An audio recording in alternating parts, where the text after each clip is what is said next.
brought to you by KR Mangalam University. We provide you the platform to turn your dreams into reality. Give wings to your aspirations with KR Mangalam University. नमस्कार दोस्तों, crime तक में आप सबका स्वागत है। मैं हूं सुप्रतिम बैनर्जी। आप सबको पता है, पिछले कुछ दिनों से लगातार एक बड़ी खबर में हमारी पूरी क्राइम तक की टीम लगी हुई है और आप लोगों को पल पल का अपडेट हम इस केस से जुड़ी हुई जानकारी दे रहे हैं। आज मैं भी उसी सोनम रघुवंशी और राजा रघुवंशी मामले को लेकर आप सबके सामने हाजिर हुआ हूं और इस वक्त तक, अब तक जब मैं आप सबके सामने हूं, तब तक की जो लेटेस्ट इन्फॉर्मेशन है उसके बारे में मैं आपको बताने वाला हूं। मुझे पूरा यकीन है कि कुछ जानकारियां, कुछ पीस ऑफ इंफॉर्मेशन ऐसे होंगे जिनको शायद आपने इससे पहले नहीं सुना होगा या नहीं जाना होगा। सोनम को सबसे पहले उत्तर प्रदेश के गाजीपुर में नोटिस किया गया। वो एक ढाबे पर प्रकट हुई और इसके बाद ढाबे वाले से एक फ़ोन मांगा उसने और फ़ोन मांगकर उसने अपने घर वालों को इंदौर में फ़ोन किया। इंदौर में घर वालों को जैसे दूसरी ज़िंदगी मिल गई, क्योंकि उनको उनकी बेटी, उनकी बहन जिंदा मिल गई थी। और एक ऐसे माहौल में, एक ऐसे हालात में जब ये आशंका जताई जा रही थी कि शायद सोनम को भी हमलावरों ने कुछ कर दिया होगा, तो उनके लिए ये एक बहुत बड़ी राहत और खुशी की बात थी। हालांकि उन्हें तकलीफ इस बात की थी कि सोनम के पति राजा रघुवंशी का मेघालय में कत्ल हो चुका था।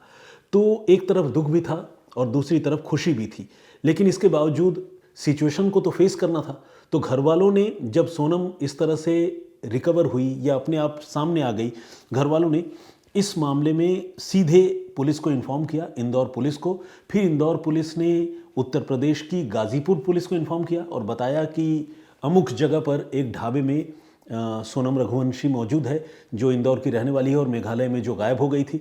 गाजीपुर पुलिस फ़ौरन वहाँ पहुँची और सोनम को उन्होंने अपनी कस्टडी में ले लिया। यहाँ से इस खतरनाक मर्डर मिस्ट्री को एक नया ट्विस्ट मिला, एक नया मोड़ मिला। अब सवाल ये था कि सोनम गाजीपुर कैसे पहुंची, और अगर राजा रघुवंशी की हत्या हुई तो जैसे कि आशंका जताई जा रही थी कि अगर पति पत्नी साथ में ही घूम रहे हैं, कोई पति की हत्या कर देगा और पत्नी का बिल्कुल बाल भी बांका ना हो।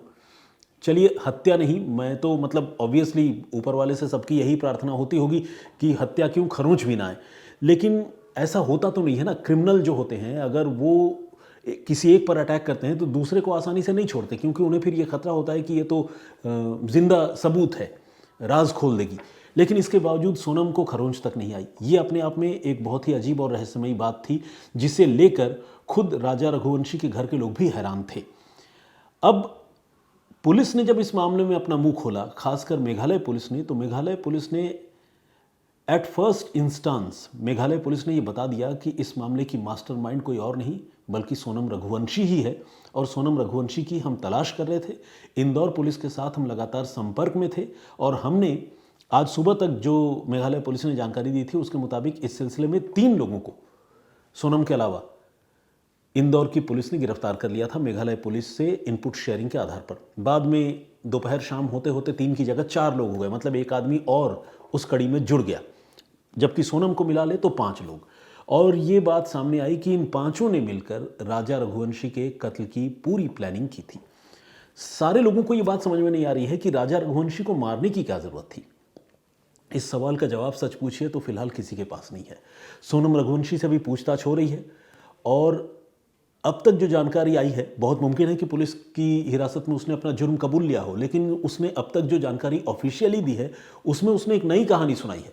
उसने ये बताया है कि उसे कुछ लोग अगवा करके ले गए थे और एक कमरे में बंद कर दिया था। अंधेरे कमरे में वो काफ़ी दिनों तक रही, फिर किसी तरह वहाँ से, उनके चंगुल से वो छूटी, वो गाज़ीपुर पहुँची और गाज़ीपुर पहुँचकर ढाबे में उसने मदद मांगी, घर वालों को फ़ोन किया।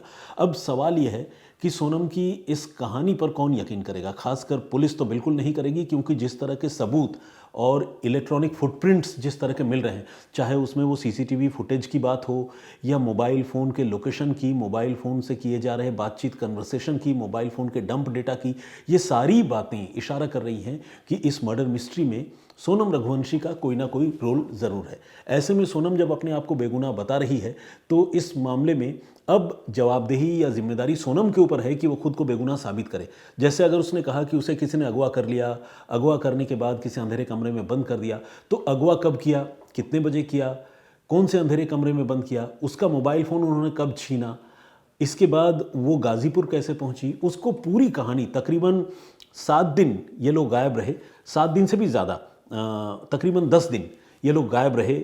और अगर मैं राजा रघुवंशी के कत्ल की तारीख से जोड़ूं तो 7 दिन। इतने दिनों की का पूरा जो सीक्वेंस है वो अब सोनम रघुवंशी को पुलिस को बताना होगा। और जैसा कि इन्वेस्टिगेशन की फाइंडिंग्स है, मुझे नहीं लगता कि सोनम रघुवंशी बता पाएगी, क्योंकि मेघालय पुलिस सबूतों के हवाले से यह दावा कर रही है कि इस मामले में सोनम रघुवंशी ही जो है वो कातिल है और वो मास्टरमाइंड है जिसने ये पूरी साजिश रची है। असल में इसके पीछे मोटिव भी है। मोटिव यह है कि सोनम का अपने ही पापा की प्लाईवुड फैक्ट्री में काम करने वाले एक लड़के राज कुशवाहा के साथ अफेयर था, और इस अफेयर के बावजूद चूंकि घर वालों ने उसकी शादी राजा रघुवंशी से करा दी, तो उसने राजा रघुवंशी की हत्या की। मन में ये सवाल उठ सकता है, सारे लोगों के मन में उठ रहा है, मेरे मन में भी उठ रहा है कि बगैर किसी दुश्मनी के किसी को मारने की ज़रूरत क्या है, शादी ही नहीं करनी चाहिए थी। लेकिन ह्यूमन ब्रेन या ह्यूमन माइंड जो है वो अपने आप में बहुत कॉम्प्लेक्स चीज़ है। कौन सा इंसान किस परिस्थिति में कैसा फैसला करेगा, ये हम और आप दावे से नहीं कर सकते, कह नहीं सकते। हम जो सोचते हैं, हमारा थॉट प्रोसेस अलग है। एक क्रिमिनल या क्राइम मेंटलिटी का, क्रिमिनल माइंडेड आदमी जिस तरह से सोचता है, उसका थॉट प्रोसेस अलग है। तो इसीलिए हर केस स्टडी अलग है। हम ये नहीं कह सकते कि भाई उसे मारने की ज़रूरत क्या है, उनकी सोच ऐसी ही है। ये जानते हुए भी कि आज की तारीख में इतने सारे एविडेंसेस होते हैं, इलेक्ट्रॉनिक एविडेंस, लोगों की मौजूदगी, सोशल मीडिया, सीसीटीवी कैमरे, और तकरीबन 100 में से 99 कातिल पकड़ा जाता है। कई मामलों में तो हम ऐसा देखते हैं कि 20-20 साल बाद भी कातिल पकड़े जा रहे हैं। इसके बावजूद लोग कत्ल करते हैं और सोचते हैं कि वो इतने स्मार्ट हैं कि कभी पकड़े नहीं जाएंगे। छानबीन में ये बात भी सामने आई है कि सोनम और जो उसका बॉयफ्रेंड है राज कुशवाहा, इन दोनों ने मिलकर मेघालय में राजा रघुवंशी के कत्ल की प्लानिंग शादी से पहले कर ली थी। और न सिर्फ कर ली थी, बल्कि ये लोग पहले मेघालय जा भी चुके हैं और वहाँ जाकर बाकायदा रेकी कर चुके हैं, देख चुके हैं कि वो कौन से स्पॉट है जहाँ पर सीसीटीवी कैमरे नहीं लगे हैं। आपको मैं मध्य प्रदेश का एक प्रोमिनेंट वेबसाइट है बंसल न्यूज़, उसके हवाले से बताना चाहूँगा। आज सुबह ही मैंने वो खबर पढ़ी है बंसल न्यूज़ में, जिसमें इस बात का जिक्र है कि सोनम और राज कुशवाहा रेकी करने के लिए बाकायदा मेघालय शादी से पहले ही गए थे और तकरीबन 3 महीने पहले गए थे। तो ये भी अपने आप में एक शॉकिंग इन्फॉर्मेशन है। इससे आप समझ सकते हैं कि जब शादी की बात चल रही होगी तभी से राजा रघुवंशी के कत्ल की प्लानिंग सोनम और उसका प्रेमी कर रहा था।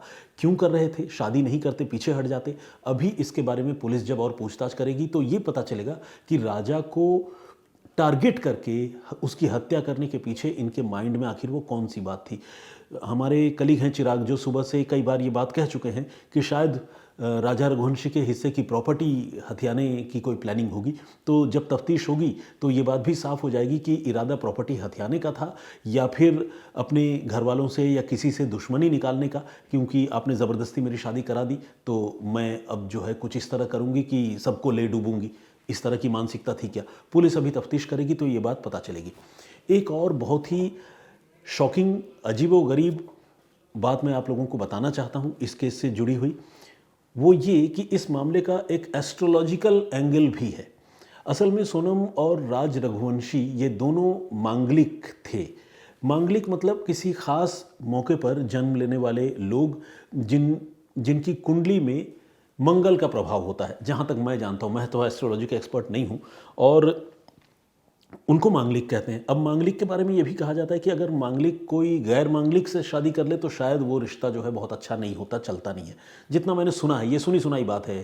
तो लेकिन ये कहा जाता है कि मांगलिक की अगर मांगलिक से शादी हो तो चीज़ें ठीक हो सकती हैं। तो यहाँ चूँकि दोनों मांगलिक थे तो घर वालों ने कुंडली मिलाई थी, इसके बाद दोनों की शादी भी कर दी थी। लेकिन एक ज्योतिषी हैं जो सोनम के परिवार को कंसल्ट करते हैं, मतलब सोनम का परिवार उन ज्योतिषी से मार्गदर्शन लेता है।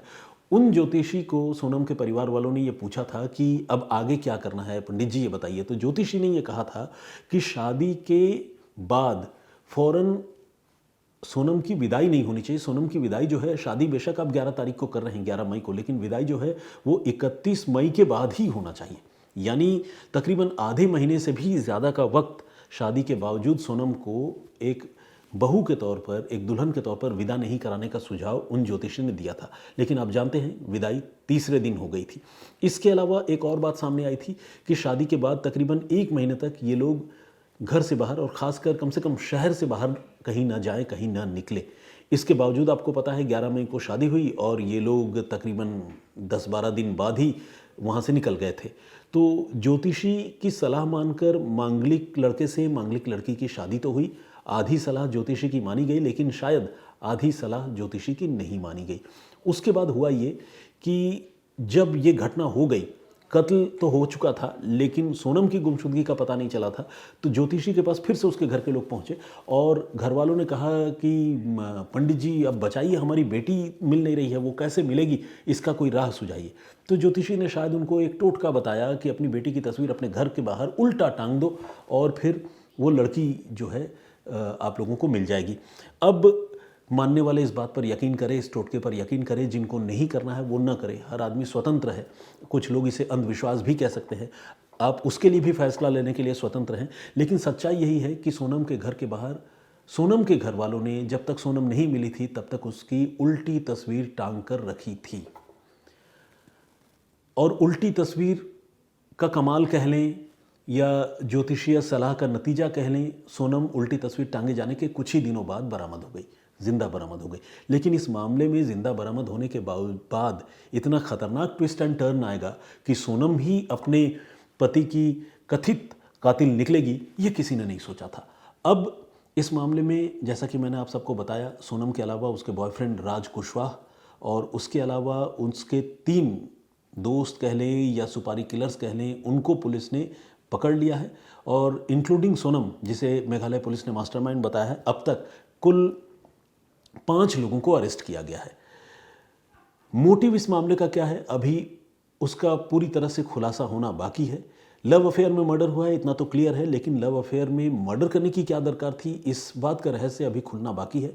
सोनम ने जो कहानी सुनाई है कि मैं तो बेगुनाह हूँ, मुझे तो किडनैप करके किसी ने कमरे में बंद कर दिया था, उस कहानी को पुलिस ने कैसे क्रैक किया और आखिर उसकी कहानी में अगर सच्चाई है फिर तो बात अलग है, और अगर कहानी झूठी है तो सोनम अब तक कहाँ रही, कैसे कैसे रही, कैसे साजिश रची, कैसे गाजीपुर पहुंची, ये पूरा सीक्वेंस जो है अभी खुलकर जो है सामने आना बाकी है। हालांकि बिट्स एंड पीसेस में ये सारी जानकारियां निकलकर सामने आ रही हैं, लेकिन जितनी भी जानकारी आ रही है वो सारी जानकारियां बहुत हैरान कर रही हैं, क्योंकि ये एक अनबिलीवेबल सा मामला लगता है जिसमें एक आदमी जिसका कोई कसूर ना हो सिवाय इस बात के कि उसने एक लड़की से शादी कर ली, उसका कत्ल कर दिया गया।